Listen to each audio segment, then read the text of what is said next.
Eh bien les amis, on se retrouve sur ce projet là, on continue en fait sur cette chaudron. Je vais vous mettre un peu de lumière, voilà.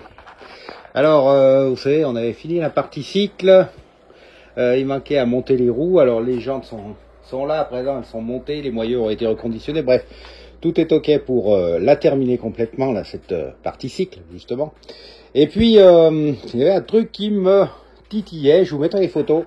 Le garde-boue arrière était tordu. Alors en fait, il arrivait pas droit par rapport à la roue, c'était dégueulasse. Donc j'ai commandé un nouveau garde-boue que j'ai fait repeindre dans la couleur bien sûr de la chaudron. Alors ces garde-boue vous en trouvez sur la boutique de l'Atelier de la Vigne. Alors c'est en couleur chaudron entre guillemets. Bon mais moi je vous conseille plutôt de le repeindre si vous voulez vraiment l'accorder avec votre machine, mais l'avantage de ce garde-boue c'est que il correspond parfaitement aux trous qui existent et donc vous n'avez pas trop de pénibilité pour l'adapter. Alors du coup qu'est-ce que j'ai fait? J'ai démonté l'ancien qui est là, j'ai donc fait repeindre le nouveau, je l'ai remonté là blanc. Et ce que je vais faire à présent, je vais tout remettre, je vais tout resserrer, je vais remettre le feu arrière, etc. pour pouvoir ensuite la mettre sur le porte-moto, là, et monter les roues dessus. Comme ça, je sais que la partie cycle de cet engin est faite. Le moteur, quant à lui, il est, vous le voyez ici. Je suis en train de nettoyer tous les carters, etc. Toutes les pièces neuves sont là-dedans. Donc il sera prêt également à remonter. Et j'espère qu'au plus vite, je pourrai le greffer sur cette partie cycle. Et que cette mobilette chaudron rejoigne enfin son propriétaire et fasse aussi de la place dans le garage. Voilà, c'est important. Parce que j'aime bien un peu pouvoir tourner dans l'atelier. Et quand il y a trop de cyclos qui sont en restauration ou prêts, comme les deux Solex là, eh bien c'est bien qu'on puisse livrer les clients, et puis les clients sont très contents aussi de recevoir leur machine après autant de temps passé en restauration. Voilà, alors ce que je vais faire là, vite fait, je vais resserrer bien sûr tous les boulons qui tiennent suspension, garde-boue et compagnie. Je vais remettre la selle en place correctement. Le feu arrière bien sûr avec son fil, et puis ne pas oublier d'installer là dans les garde-boue arrière ces renforts, ces petits renforts qui se collent et qui permettent de rigidifier, comme vous pouvez le voir ici, le garde-boue, parce que ces garde-boue sont assez légers, souples, beaucoup de tôle fine, et donc si vous les laissez comme ça, ils risquent de se fendre en fait parce qu'ils sont pas assez rigides, la tôle n'est pas assez épaisse. Et bien sûr, on n'allait pas mettre de la plus grosse tôle non plus parce que alors ça allait alourdir encore plus ces mobilettes qui sont déjà abondamment munies de tôles de toutes sortes. Voilà. Et la même chose, on fait la même chose sur le garde-boue avant ici pour que ça puisse être renforcé. Je vais la mettre à l'endroit où la tôle là est la plus longue et la moins épaisse, et donc ça permettra de rigidifier bien sûr les garde-boue. Allez, trêve de blabla, au boulot. Et voilà, alors j'ai remis tout ce qu'il fallait. Bon, je pense que c'est pas mal. J'ai remis aussi à l'arrière les renforts là de chaque côté. Celle, voilà. Bon, ce que je vais faire, je vais maintenant la descendre du pont pour pouvoir l'installer en hauteur et mettre les roues, et puis installer la même chose, les renforts là sur l'avant, parce que je vais enlever ces trous de fortune là pour pouvoir faire tout ça. Voilà, ça avance petit à petit et c'est plutôt pas mal. Enfin là je me lance des fleurs, vous me direz ce que vous en pensez dans les commentaires. Et bien voilà, alors j'ai fait une bêtise. J'ai pas commandé les bons pneus, j'ai commandé en 19 pouces alors que c'est du 18. Bon, alors j'ai quand même mis les jantes sur le cyclo, en arrangeant un petit peu tout pour que ça coulisse bien comme il faut. Un entraîneur neuf parce que l'autre était foutu. Idem pour la roue arrière. Je me suis trompé aussi, c'était un 18 et moi j'ai pris un 19. Bon, c'est pas grave. Alors j'ai pu faire une rectification du frein, j'ai remis la couronne correctement et j'ai récupéré la roulis parce que vous savez que sur ces engins, les roues libres ne sont pas les mêmes que sur les autres mobylettes. Donc voilà, les roues sont mises. J'en ai également profité pour mettre correctement l'emplacement du klaxon. Et puis plein de petites bricoles qu'on voit pas forcément. Bah si, ça par exemple, les cylindres blocs ont été remis, le crochet bas moteur qui a été remis, le feu arrière, donc ça la coque était cassée, donc j'ai mis une nouvelle coque, mais j'ai remis le feu arrière rouge avec le M Motobécane et un support de plaque pour pouvoir mettre bien sûr la plaque d'immatriculation parce que c'est maintenant obligatoire. Voilà, alors j'ai commandé bien sûr les nouveaux pneus, dès qu'ils seront là je les monte pour que cette partie-ci soit enfin terminée. Bien sûr on va aussi commencer le moteur, alors là toutes les pièces neuves sont ici, donc un pot d'échappement, j'ai nettoyé micro-billet vernis, tout ce qui était cylindre, culasse, carter, et là-dedans on a toutes les pièces nécessaires donc au remontage de ce moteur. Remontage alors à l'origine, hein, rien de spectaculaire. Sur cette machine qui devra être donc strictement d'origine. Sur le moteur, on va aussi essayer. Sur ce moteur, on va changer aussi les maslottes du variateur, puisque vous voyez qu'elles sont bien usées. Alors, il faut dévisser ça. Et ben, il faut dévisser cette joue là. Voilà. Et puis après, vous avez l'autre joue qui sort et vous avez bien sûr la cage avec hop, les 3 billes. 1, 2, 3. Et voilà. Bon, on va nettoyer bien sûr tout ça. Alors, ça c'est un petit appareil que je me suis confectionné qui permet de caler. Voilà, je vais essayer d'en faire un pour vous. Qui permet de caler le variateur pour dévisser les joues. Et puis là on a accès donc aux 4 vis qui tiennent les maslottes, donc on va les dévisser. On se reprend sur ce démontage. Alors voilà, ça c'est le truc d'origine et vous voyez que c'est bien usé, bien usé, bien usé. Donc ce que je propose c'est de mettre bien un ensemble neuf de ce système. Je vais réutiliser les billes, les anciennes billes et les anciennes cages qui vont très bien et dont le plastique est de bonne qualité. Je vais le remonter dessus. Voilà, comme vous pouvez le voir, j'ai remis les billes. J'ai mis une noix donc de graisse pour tenir les billes et puis les graisser un petit peu quand elles vont aller et venir sur sur ce plastique. Alors j'utilise de la graisse Velox hein, que vous pouvez trouver à la boutique de l'atelier de la vigne. C'est le truc fait pour en fait pour ce genre d'utilisation. Donc j'en ai retrouvé et la graisse rose Velox comme ça, il faut en profiter pour en mettre un peu. Alors pourquoi en mettre un peu? Tout simplement parce que ça tourne bien dessus. Regardez, au bout d'un moment ça usine, et quand ça usine trop comme ici là, les billes vont s'user bien sûr, mais elles vont aussi mal coulisser, donc vous aurez des problèmes d'embrayage ou d'à-coups d'embrayage. Donc on ne réutilise pas tout ça. On va réutiliser ensuite bien sûr ceci, c'est-à-dire la joue mobile. Donc je vais la nettoyer et l'installer. La joue mobile, j'ai utilisé, je l'ai remise, je l'ai nettoyée, j'ai vérifié si c'était pas trop usé là pour pas ça esquinte trop la courroie, mais ça va très bien. Et puis j'ai graissé bien sûr l'intérieur comme ça, hein, avec de la Velox toujours. Et puis on va remettre la joue mobile, la joue fixe.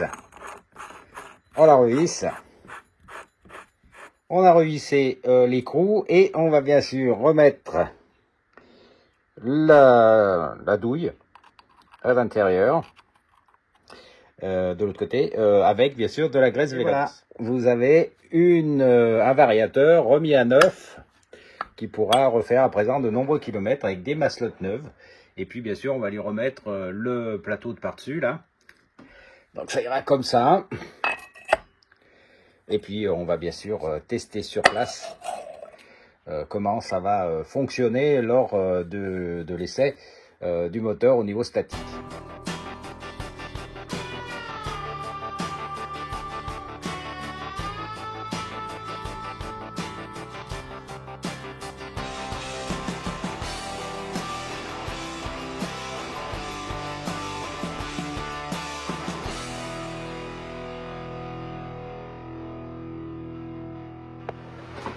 On continue les amis le travail sur cette chaudron. Alors là on a refait le moteur totalement d'origine, hein. On l'a reposé donc sur son cadre et on a fait les différents branchements et passages de gaine. Donc voilà, là tout est terminé. J'ai également terminé tout ce qui est électricité. Donc pour l'instant ça va pas plus loin. Je vais maintenant la rapporter à la carrosserie pour les petites retouches qu'il y a à refaire. Parce que sur de la peinture comme ça, quand on remonte, on peut faire quelques petits accros entre guillemets. Donc on va rattraper tout ça. Et ensuite je la ramène à l'atelier pour pouvoir compléter et monter bien sûr tout le reste de la machine, notamment donc le côté transmission. Voilà, bon. Mais là, l'essentiel du travail étant fait, je sais qu'après, il y a toujours des chances, mais on devrait avoir moins de chances de faire des accros sur la carrosserie. Donc on va profiter que mon peintre n'est pas encore en congé pour faire ça. Comme ça, j'aurai le temps de la peaufiner toute fin juillet pour pouvoir la livrer au client sans doute début août. Voilà. Alors moteur, comme je vous l'ai dit, 100% origine. Alors ça, je vais voir comment je vais y faire tenir. Je vais encore peaufiner un petit peu les passages de certains câbles et fils. Et puis ça en sera terminé pour l'instant. Et bien sûr, ranger tout ce qu'il y a sur l'atelier pour pouvoir également passer à autre chose pendant qu'elle est en peinture. Celle-ci aussi va passer en peinture pour les quelques accros parce que là aussi c'est quasiment terminé, donc je n'aurai plus qu'à faire les derniers branchements au niveau de la transmission et voir si cette cochonnerie d'embrayage centrifuge fonctionne. Voilà où on en est pour l'instant là-dessus.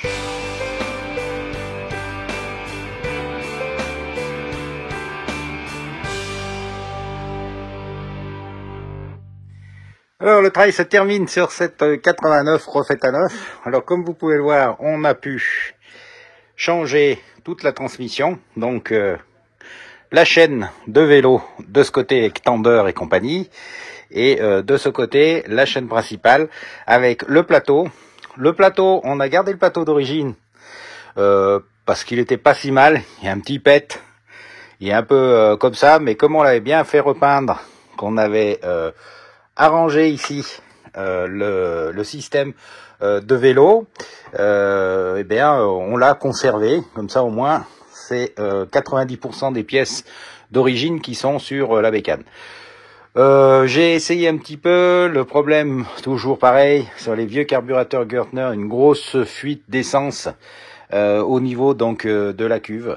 Donc avec un flotteur neuf, avec un flotteur rodé, impossible, il y a une usure en haut qui fait que au bout d'un moment l'essence passe par-dessus et après dégouline dans le filtre à air. Donc on a remis un carburateur 12 de marque Gertner, donc pour garder les pièces d'origine là-dessus.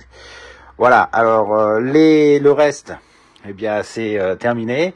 On va faire un petit essai routier pour voir donc comment ça se comporte, en sachant bien sûr qu'il faudra bien faire un rodage par la suite.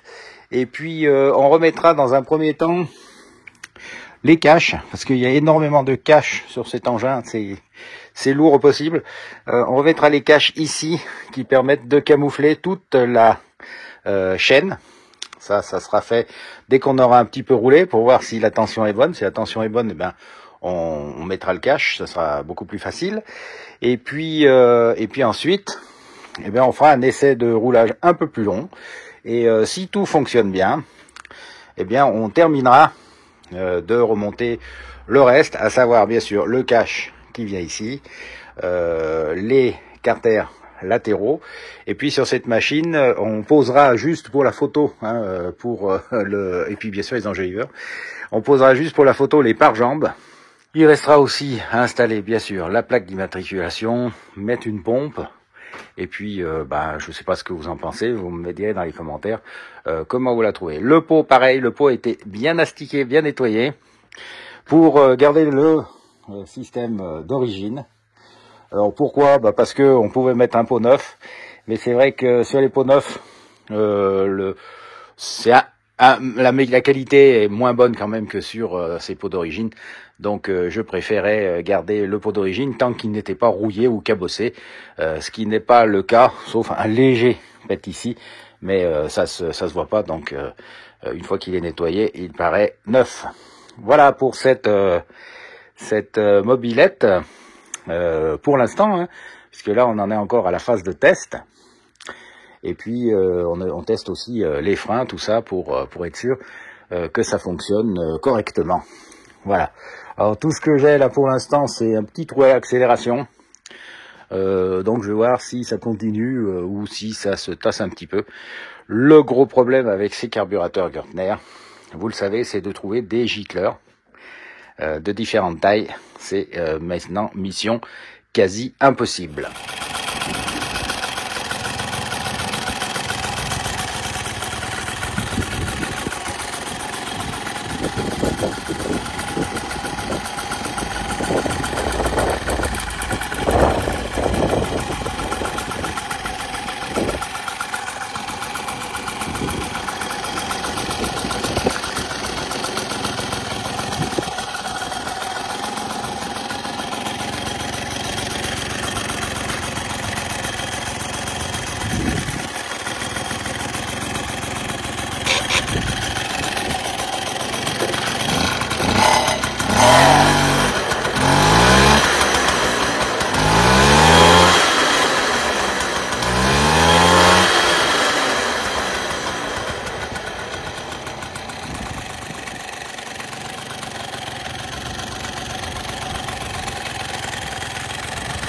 De cette chaudron ayant été concluant, on va continuer à poser en fait tout le reste de ce que je peux appeler les rebrillages. Alors on avait déjà mis celui-ci là, donc il couvre entièrement la chaîne, comme vous pouvez le voir, un peu comme sur les Zundap ou les choses, les cyclos un petit peu germaniques ou hollandais même, comme les Batavus. Et vous avez remarqué ici, il y a un petit bouchon en caoutchouc qui s'enlève simplement pour pouvoir graisser la chaîne. Donc c'est assez pratique puisqu'on n'a pas à renlever tout ça bien sûr par la suite. Alors ce qui est un problème quand on restaure, c'est que bien sûr les pièces après il faut un peu les réajuster parce que ça c'est toujours un petit peu déformé on va dire. Et donc il faut que tout s'ajuste bien pour que rien ne grince, ne coince, voilà. Alors c'est pour ça qu'on fait des ajustements, un petit essai, etc. Par exemple là, cette partie-là touchait un petit peu contre la roue, donc il a fallu l'ajuster un petit peu pour que ça passe sans problème. De la même façon, mais ça c'est un problème récurrent hein, sur les mobs, ce cache courroie doit être parfaitement bien ajusté ici pour qu'il puisse reculer sans bien sûr frotter la poulie. Et il ne doit pas non plus frotter le carénage qui sera encore par-dessus. Voilà. Il faut le dire, il faut bien compter. Moi, je compte bien une petite journée pour tout ajuster correctement, remettre les joncs chromés, etc. comme il faut. Faut que ça soit bien fait parce que c'est ce qui fait un petit peu la qualité finale, enfin la beauté finale de la machine. Alors là, j'ai mis d'un côté une élytre ou un, je sais pas. Un enjoliveur, on va dire, de réservoir. Alors, ceux-là se retrouvaient pas à l'époque, donc je les avais fait repolir. Donc là, il y a un petit coup, vous pouvez le constater, d'origine. Alors, je pense qu'avec le logo Motobécane qui vient en travers, ça ne devrait pas se voir. On va regarder ça tout de suite. Là, ça pris sans problème. Donc ce que je vais mettre un petit peu de frein filet bien sûr ici pour pas que ça se dévisse avec les vibrations. C'est mieux de ne pas tomber les élytres sur la route quand vous utilisez la mob. Et puis de ce côté, eh bien j'ai un petit problème d'ajustement. La vis semble un peu courte, alors je vais essayer de bricoler un petit peu pour que ça puisse se mettre. Donc vous voyez, c'est toujours un petit peu long, à bien caler tout ça. Sur celle-ci, ça sera d'autant plus long qu'on a des pare-jambes, comme vous le savez, et qu'il faut bien les ajuster pour que rien ne touche au niveau du moteur, bien sûr, des pédales, et aussi de la direction quand on tourne. Voilà, donc je suis en train de transpirer un petit peu pour remettre tout ça bien comme il faut, et sans bien sûr esquinter la peinture. Mis à droite. et à gauche. Alors ça bouge pas, faut pas trop que ça bouge bien sûr. Alors ça bouge toujours un peu parce que ceux-là, comme vous le voyez, ils sont tenus par un vis. C'est quand même assez déséquilibré. Il n'y a rien d'autre qui les tient malheureusement. Et on ne peut pas bien sûr percer le réservoir. D'ailleurs là, faites attention, utilisez bien les vis d'origine. Parce que si vous les mettez plus longues et que vous serrez, vous arriverez à éventuellement persouiller le réservoir. Donc faites attention. Utilisez bien l'origine, ou si elles sont fusillées d'origine, relevez bien la dimension et surtout la longueur. Bon, après par-dessus, il doit y avoir ça. Alors ça, c'était ce qui se mettait ici. Alors ça se trouve en new old stock, on va dire. Mais voilà le souci, c'est que à terme, il casse au milieu. Alors même neuf, vous voyez, c'est ça. Donc je vais monter des refabrications qui sont vendues à la boutique de l'atelier de la vigne. Le Motobécane est un peu plus doré que l'origine, comme vous voulez. Mais malheureusement, ça sera très moche de recoller ça pour le mettre sur mettre là-dessus. C'est dommage, mais c'est pas utilisable pour l'instant. Voilà. Donc on va remettre le Motobécane. Motobécane mis des deux côtés. Alors moi, ce que je fais, je vous conseille, je mets un peu de double face à l'arrière du Motobécane, comme ça au moins il n'y a pas de souci. Si jamais un vis se barre, vous gardez votre logo, ce qui est déjà pas mal. Allez, on continue. Et voilà, donc un carénage droit est mis, le carénage gauche. Alors, sur le carénage gauche, vous regardez bien que ça passe là. Il faut du jeu quand le moteur recule. Et en même temps que la pédale, pardon, et en même temps que la pédale ne touche pas, il ne faut pas trop l'écarter non plus, parce que sinon ça tape là. Oui, c'est tout un ajustement effectivement à faire. Voilà, on mettra en route pour voir si rien ne frotte. Et on avisera. J'ai également mis une pompe. Voilà, alors si vous voulez utiliser une pompe comme on vend à l'atelier de la vigne, c'est les pompes qui pompent, qui fait à la fois valve Presta et valve auto. Et bien là, vous mettez une 250. Voilà, si vous voulez utiliser que la valve auto, donc vous allez enlever l'embout là pour Presta, et donc vous prenez une 300. Voilà, voilà, voilà. Bon, ben, je sais pas ce que vous en pensez, mais je trouve que ça commence à ressembler à quelque chose. On va couper les câbles qui sont là-haut, et puis on va installer. Le dernier truc qui me stresse un peu, ce sont les pare-jambes. Bon, bah, les amis, après une bonne journée de travail, voilà l'engin.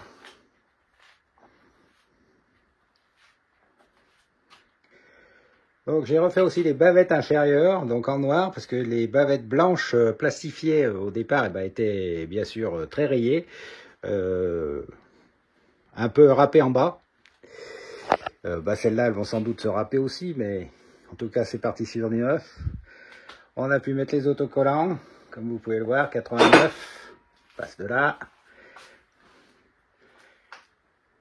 Voilà. Et puis le reste, bah, vous les avez vus hein, au fur et à mesure. Les pédales, j'ai gardé les pédales d'origine, parce qu'elles ne sont pas trop usées. Les petits bords, ici, des pare-jambes. J'ai également coupé là-haut tous les câbles qui étaient de trop. Et il ne me reste plus à présent qu'à poser un dernier autocollant par là pour tout ce qui est, vous savez, le système graissage, j'ai expliqué ça. Et à faire un dernier tour pour voir si tout fonctionne parfaitement. Alors derrière chaque vis, là, devant et derrière, il y a un petit caoutchouc pour éviter que ça vibre, enfin, pour que ça vibre justement, sans que ça use la peinture. Comme ça résistera un petit peu plus longtemps. Voilà, bah, je crois que cette mob est presque terminée. Je vous ferai des photos, une petite vidéo là, une fois qu'elle sera sortie, une fois que j'aurai terminé de faire les derniers essais. Ah, on voit toujours des choses. Alors, on nettoie, on a un petit chiffon, on nettoie, voilà. On fera un bon coup de nettoyage. Les pneus surtout, blanc, c'est salissant. Voilà. Bon, et puis, alors ceux-là avaient pas de cabochon, là. sur le rotor. Le rotor, il a été rechromé. Et donc, on a remis juste ça, ce cache écrou. Alors, sur cette machine, l'intégralité de la peinture, de la visserie, des chromes, des consommables ont été refaits. De même, bien sûr, que le moteur qui a été entièrement refait d'origine. Tout ça, bien sûr, à l'atelier de la vigne. Voilà. Gros chantier sur cette machine qui est, comme vous le voyez, très carénée et je voulais une belle finition parce que le monsieur son propriétaire est un connaisseur. Donc je voulais qu'il soit particulièrement satisfait de sa brelle.